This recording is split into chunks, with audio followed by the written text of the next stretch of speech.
I tutor a lot of students on the MCAT, and I ask them all the time what's giving them fits, like what's holding them back. And a lot of times I get the same answer. Psych-Soc. It's clearly the hardest section on the MCAT. But a close second is CP. What is it about CP that's so difficult? Is it because we all checked the answers in physics? Maybe.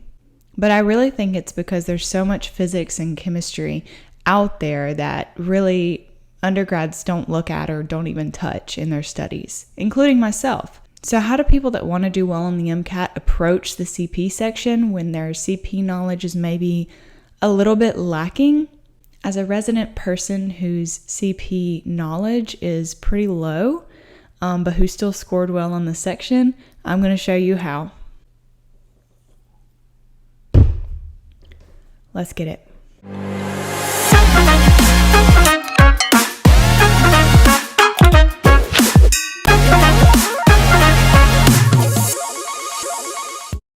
So here's a passage I pulled from the official guide from the AAMC website. Let's get into it. Selective ion transport processes help regulate the composition of a living cell. Okay. The ability of natural compounds and synthetic macrocyclic ionophores to serve as efficient agents in the transport of ions across membranes is of considerable interest. Don't get too caught up in all this stuff. Basically, it gives a very vague, obvious statement. Okay, I know that there's probably some ion transport that goes on in a living cell to make sure that everything's regulated. Don't read too far into it. The ability of natural compounds and synthetic macrocyclic ionophores, blah, blah, blah. The ability of some molecules to transport ions across membranes is interesting to some people, not necessarily me, but some people. Researchers demonstrated that compound 1, figure 1, okay, so this thing, allowed control of the relative rate of cation transport in vivo. Okay, cations, that's a basic science.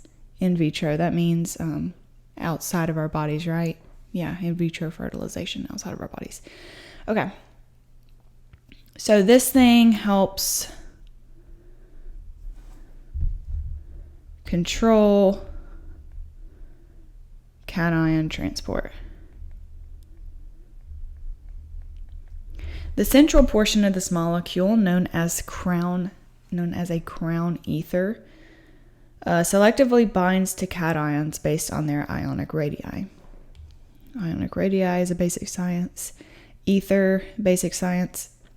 Crown ether, cool name for a band.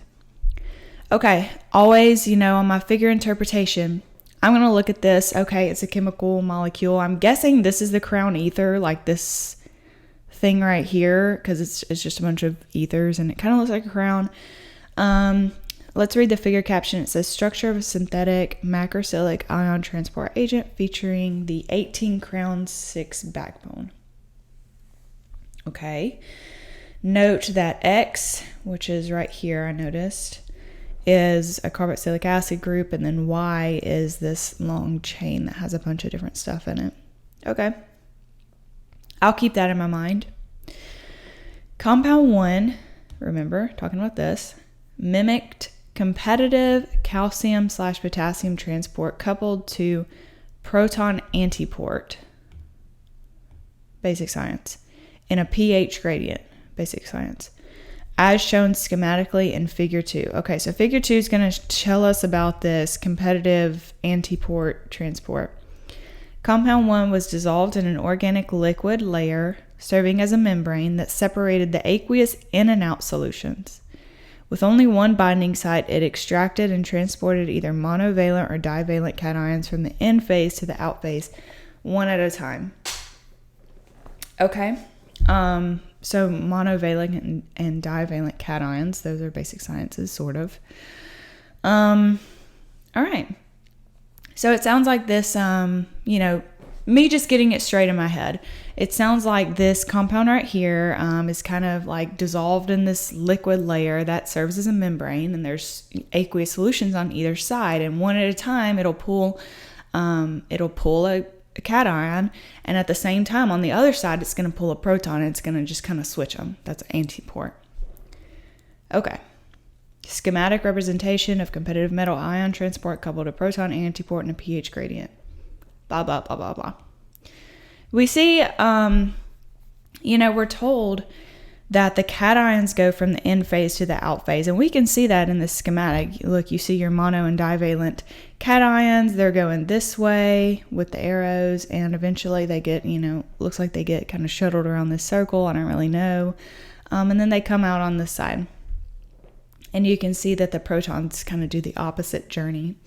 And I'm guessing that the compound 1 is like inside here. I'm guessing this is the membrane. This like gray part is the membrane, and then this is the in aqueous solution and the out. Okay. All out phase solutions initially consisted of 0.1 molar hydrochloric acid, and an in phase solution consisted of 0.1 molar calcium chloride mixed with 0.1 molar potassium chloride, buffered at various pH values as listed in Table 1. The rate of metal cation transfer V was determined spectroscopically. This is kind of where it gets into like the experimental part of the passage. I'm just going to kind of ride the wave and just keep it in my mind that this is where they talk about the specifics of the experiment, the specific concentrations and molecules, and then they give me the results, which is pretty typical in this table right here. Okay, rate of transfer V of cations across an organic membrane by compound 1 at different pH values. Let's kind of like look a little bit at some of the results. Okay, so trials right here. The pH of the in phase. So it looks like as we get more basic, let's see, the transfer rate of the calcium gets higher, but the potassium gets lower. That's interesting. So there's like a very stark difference between the rate of calcium versus potassium transport. Looks like they kind of level off around pH 5.3, and they're about equal. But in basic conditions, calcium is preferred, and in acidic conditions, potassium is preferred. Cool. I don't know what that means. Don't care right now. And that's the end of the passage, guys. And I'm not looking into it any more than that. I got this compound. It's in this membrane. It's doing this transfer, crown ether, something, calcium and potassium, antiport. I'm just kind of juggling it all in my head right now. And I will zoom in on things as questions ask. I'm not going to get caught up in like what a macrocyclic ionophore is. It doesn't matter. It's not a basic science. If they ask me a question about it, they'll probably put that in the passage. Okay. What factor can account for the relative rate of calcium transport across the membrane as a function of pH? Let's simplify that question. It's mentioning that calcium changes, like the rate of transport changes based on pH, which we already talked about when we talked about this table, right? So it basically says why. Why does calcium change as a function of pH? I don't really know off the top of my head, but let's see if the answer choices give me any insight or if some of them just don't make sense, and so I can mark them off, etc., etc. A says deprotonation of the X groups. What's the X groups? Okay, it's that carboxylic acid that's on the side of the crown ether. Carboxylic acids can 100% be deprotonated. Let's imagine that they are deprotonated. Okay, that puts 2 negative charges right here. Would that, and also think about this, when would these carboxylic acids be deprotonated? It would be at the more basic conditions, right?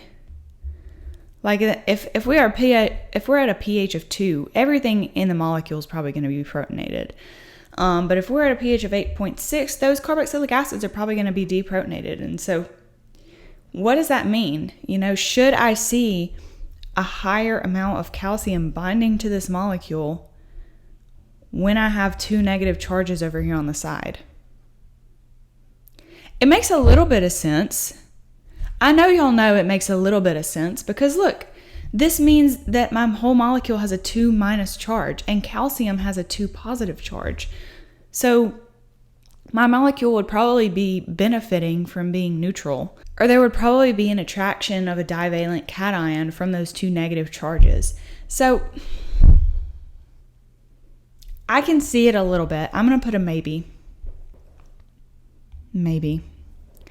Deprotonation of the Y groups. What was the Y group? Right here. Okay, folks, I know some of y'all are going to look at this long thing and just assume something can be deprotonated within there. And you're like, I'm not even looking, like something can be deprotonated. No, it can't. And y'all know that because look at this. Where is there anything acidic within this molecule? Over here, this is a benzene ring. Like these are like methyl groups. That would be an ester. Got a nitrogen. Like there's nothing, an ether right here. There's nothing that can be deprotonated in the Y group. So I'm not liking this answer. You know, it's like trying to get me along the same lines as deprotonation of the X groups, except it wants you to just look over this and not pay attention to it and be like, oh, there's definitely something within there that can be deprotonated. When really, there's not. Okay, C says protonation of the central O atoms. Okay, so we got a bunch of ethers here, and if I remember correctly from my organic chemistry class, I mean, come hell or high water, ether's not going to be protonated. I mean, maybe under certain special circumstances it can be, but at a pH of 2, like that's not even that low, you know what I mean? So I don't think that the protonation of those O groups is really even going to happen, and even if they were, I don't really see how that's going to help calcium's mission here.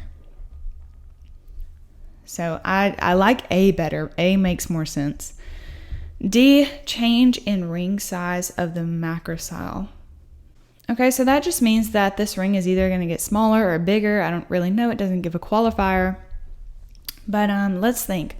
If that ring, first off, is it going to get smaller or bigger based on pH? I mean, someone might have a great explanation in the comments as to why this would get smaller or bigger, but I don't have a good explanation as to why the size of the ring is going to change based on pH. So I don't think that that's going to happen, and even if it did, I don't see how that helps calcium out, really. Maybe based on the size, I don't know, but I just don't see how it's going to change, and I do see why deprotonating the X groups, causing that 2 minus charge on the whole molecule, is going to attract the divalent cations over the monovalent cations. So I'll say A. Okay, what are the configurations, R or S, of the chiral centers bonded to substituents X and Y respectively in compound 1? Y'all, I don't know about y'all's orgo teachers, but Dr. Nichols would smack me in my face if I didn't get this answer right. Like, we should know how to do chirality by now. So let's prioritize the groups. We know that this is like a C, you know, whatever. And this Y group is also a C. It's got an O coming off of it, and then it's got an N, and then it's got a bunch of other stuff. So this is the chiral center. Don't think that this is the chiral center, because y'all know that's not chiral. It's sp2 hybridized. That's not even in the running for chirality. So this blue dot right here is the chiral center. Oxygen is going to take the first priority. It's the highest in like atomic number or whatever. And then what's after that? It's probably going to be this C that's attached to an O, right? That one right there. And then over a hydrogen, a carbon is definitely going to come first. And so that's the third group. And then the hydrogen is the fourth group. I don't draw it personally. So let's go around. Oops. So let's go around 1, 2, 3. Looks like we're going counterclockwise, which is S. But look closely and you'll see that the this bond right here is going back into the plane, and so we're going to have to flip our chirality. And so instead of S, this is actually going to be R. Okay? Now let's look at this one. Again, oxygen's going to be first. It kind of goes like in the same order, like, the oxygen's first, and then the substituent is second, and then the other part of the ring is third, and then the hydrogen's obviously going to be fourth. So 1, 2, 3, it's going clockwise. That is R, and we can see that the substituent group, this bond right here, is going out into the frame, like towards us, and so we don't have to flip it, and so it's also R. So that is A. Okay. Compound 1 remains mainly confined to the central phase during the experiments because it is... Okay, so we're talking about this compound 1. Remember, we're talking about the crown ether, and we're saying, why doesn't it go off into the aqueous in or out phases? Why does it stay inside that membrane? Okay. And our options, we can take a peek at those. We can see that it's either hydrophilic or lipophilic. And then they're asking about, does it have polar or non-polar groups or both? So,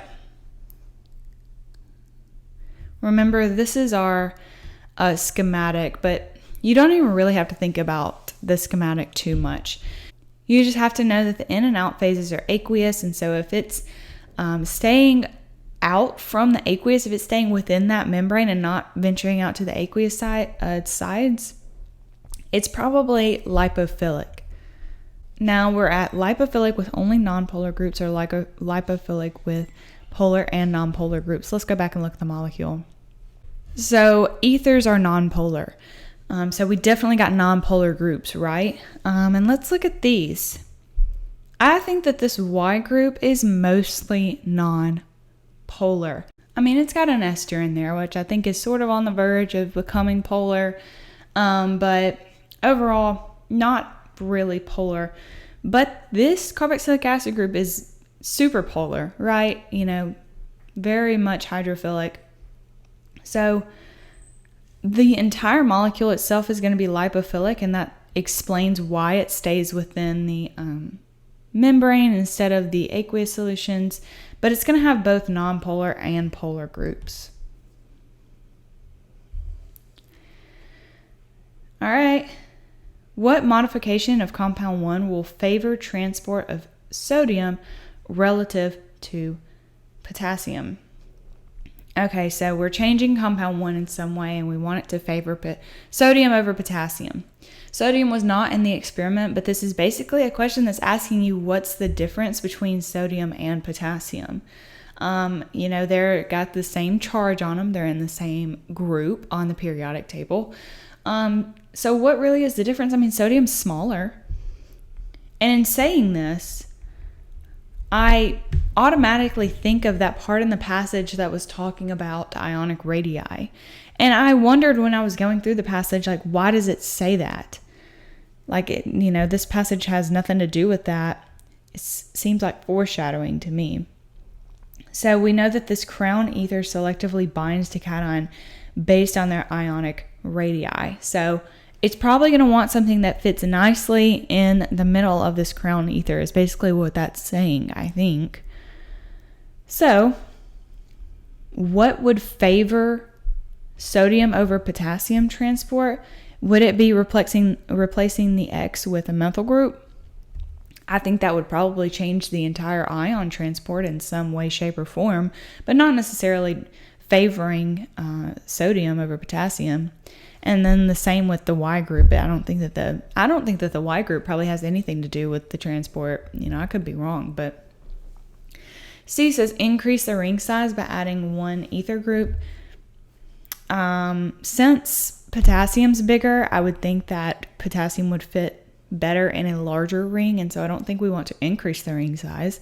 But D says decrease the ring size. I like that a lot because if we decrease the ring size, then maybe potassium becomes too large to fit within that ring, or sodium becomes, better, a more snug fit or something like that. And so I do think that decreasing the ring size by removing an ether group is going to help. Suppose that under the experimental conditions employed, compound 1 is saturated with cations. What graph depicts the expected change in rate of potassium transport from the in to the out phases at pH 2 as a function of increasing potassium ion concentration in the in phase? I can see this question stem really mucking people up, and I don't want it to. So let's break it down a little bit. I talked at length about simplifying the question stem, and it's so important for questions like this that are really easy questions, but they're worded difficultly, and you can't exactly pick the basic science out of them easily. So basically, we got our little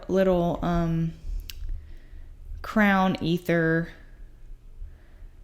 This is the weirdest depiction of that molecule that's probably ever been done. But it's saturated with cations. It's got all these positive charges around it. Okay? And we know that its whole job is to transport these positive charges. What graph depicts the expected change in rate of potassium transport from the in to the out phases? We know that the cations were going from the in to the out phases. So that's exactly what was happening in the experiment. So that's not adding any new information. You could honestly chunk that out of your brain. Basically saying, how is the rate of potassium transport gonna change if we increase the potassium in the in phase? So it's already saturated with these cations. So I'm adding a ton more cations, specifically potassium. How is that going to change the rate of transfer? So look at these graphs, okay? We have concentration down here on the bottom, and then we have rate of transfer. That should be ringing a bell for those Michaelis-Menten graphs. Even if this question doesn't ever specifically mention Michaelis-Menten, those graphs are still a pretty good depiction of how, rate or velocity changes with increasing substrate concentration. I also bring up, because I remember specifically in my biology lab, talking about how, increasing substrate and enzyme concentrations and pH and temperature changes the rate of reaction. And we were told, every molecule has like a specific pH that they like. Every enzyme has like a specific temperature that they like. And so their graphs kind of look like that. But enzyme concentration, as you increase the enzyme concentration, it reaches a plateau. And the same with substrate concentration, it reaches a plateau. So basically, we're already right here. If this is substrate concentration, we're already very much saturated. This ionophore is pulling over as much cation and dumping it out as much as it can. So what is the change expected if we just add more potassium? Now we're right here. We see that the rate is exactly the same on both of those. So it's not going to change the rate any. So we're going to be right here, where it's literally not going to change it at all. All right, guys, I hope that at least sort of demystified the CP section. There's a lot of extra knowledge in the CP section that is not actually needed. And the passage will lead you to think that you need to know that kind of information when you actually don't. Leave your comments down below if you liked this, if you hated it, if you think that I'm ugly, just leave a comment down below. But tell us what you want to see next. Tell us what you're struggling with. If it's psych-soc, I'm sorry I can't help you. Okay, bye.